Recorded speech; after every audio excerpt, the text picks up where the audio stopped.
We are back today with another major EBT update because the House has finally passed the new Farm Bill, and it includes some significant updates for SNAP and other food programs that you may rely on. So today we're going to talk about what is moving forward right now and what got cut. Now, if you saw my last video on the Farm Bill specifically, you know that this has been an absolute roller coaster. It has been 8 years since we had a Farm Bill pass, and it's something that Congress is supposed to take care of once every 5 years. So it is very, very past due. At the time that this was debated, nearly 400 amendments were filed and approximately 50 were considered on the floor, and many of them passed at the last minute, which is why we couldn't include this information in yesterday's EBT update. That being said, this is really exciting progress because clearing the House is the farthest we've seen a Farm Bill go since 2018, like I said, 8 years ago. Now, there is a lot in this bill, but today we're going to be focusing on what is called Title IV, or the nutrition title, because while a lot of people are fighting over the billions of dollars in farm spending and other things, our focus here on this channel is on the programs that help people survive. So we're going to be looking at what actually made it into the final version that could affect your benefits. And again, this is the final House version. We'll talk more about that in just a minute. But first, let's start with some good news. Lawmakers voted 384 to 35 to officially allow hot rotisserie chicken to be bought with SNAP benefits nationwide. That means that those cold food only rules won't necessarily stop you from being able to buy a hot rotisserie chicken once this officially does become law. Now, this is amazing. We just talked about this in a recent video, I think just this week or last week.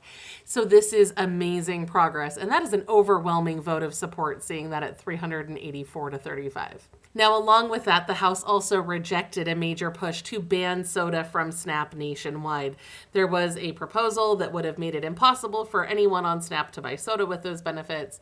That did not pass. It was rejected, and that means your current shopping choices do stay protected. Now, bear in mind, this nationwide rejection does not stop the soda bans in states that have chosen to enact them. It just says that they are not going to make it a federal rule. Now, we have an article on our website that breaks down all the different states that have enacted SNAP restrictions so far and what they're banning and all of that. We also included a little bit about that in yesterday's video if you want more information about the state-by-state restrictions. But before you go watch that, keep your eyes on this next part because it's a little bit of a mystery.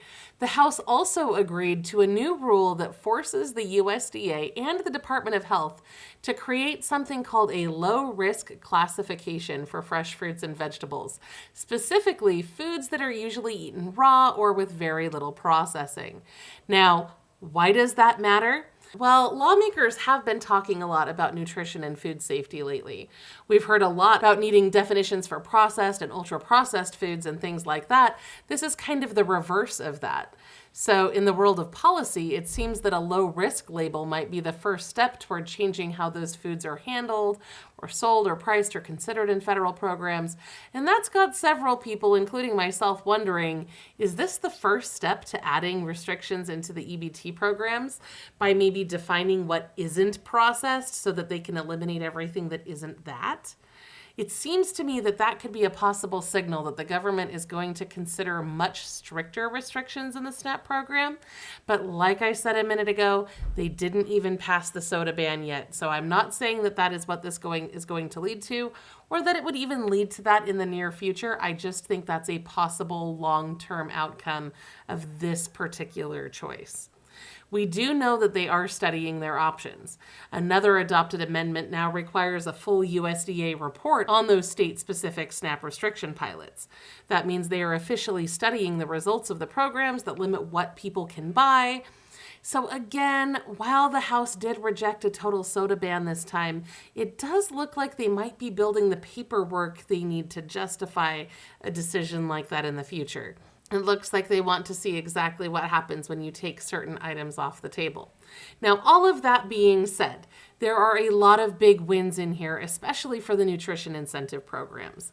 The GusNIP program is expanding. Under this bill, which just passed the House, that wouldn't just be for fresh produce anymore. Those incentives would also apply to fresh, frozen, canned, and dried produce.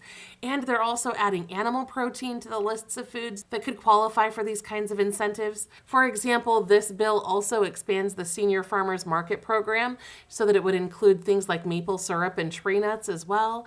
And for the first time, this bill also launches a home delivery pilot for the Commodity Supplemental Food Program to make sure that the elderly people who rely on this program can still get their nutrition even if they can't travel to the pickup site. And of course, speaking of home delivery, the bill also makes the online SNAP purchasing pilot permanent. I don't know if you even knew it was temporary. A lot of people didn't realize it was temporary, but the bill does make that permanent and nationwide so that your ability to order online wouldn't be endangered in the future. This is obviously a game changer for anyone in rural areas or who are living with a disability and can't always get to a physical store. Of course, all of that online access comes with a new focus on security, so the bill also mandates that the USDA propose new EBT anti-fraud rules within 6 months.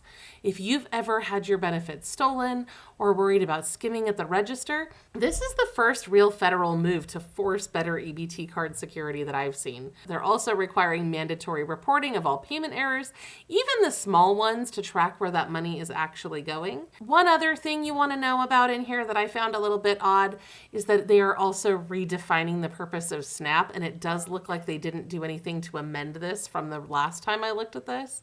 And I think this nuance is important because they're adding new language to the purpose of SNAP that says explicitly that it's focused on preventing obesity, chronic disease, and healthcare costs, which is a very specific approach to that, which is one of the reasons why I think more restrictions are probably on the way in the future. Because while this doesn't ban any foods today, it is a pretty strong signal that the federal government is aligning with those states that are already trying to restrict certain things. And we just keep seeing this particular push reappear in many different ways. So just be aware of that. Now, of course, there were all sorts of other things in this bill as well that deal with things like farm equipment emissions and honey standards and all sorts of things like that. But all of that is beyond the scope of what we cover here at Low Income Relief. So if you want to read more about that, you can go find the bill yourself on the Congress website at congress.gov.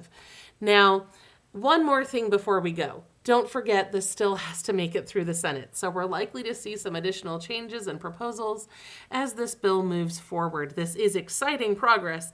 It's more than we've had in 8 years, but there's still a long way to go. And there's talk that the Senate might even introduce its own version of this bill in the coming weeks. So it's not a done deal yet, but this is the direction that we seem to be moving. Now, in the meantime, please go check out our previous video, both on the Farm Bill and yesterday's EBT update, because we have a ton of information there for you about other changes that are on the way. But I'm not going to repeat all of that here because we've already talked about that. So go check those out, and I'll be back soon with more ways that you can save money and get free stuff. I'll see you there.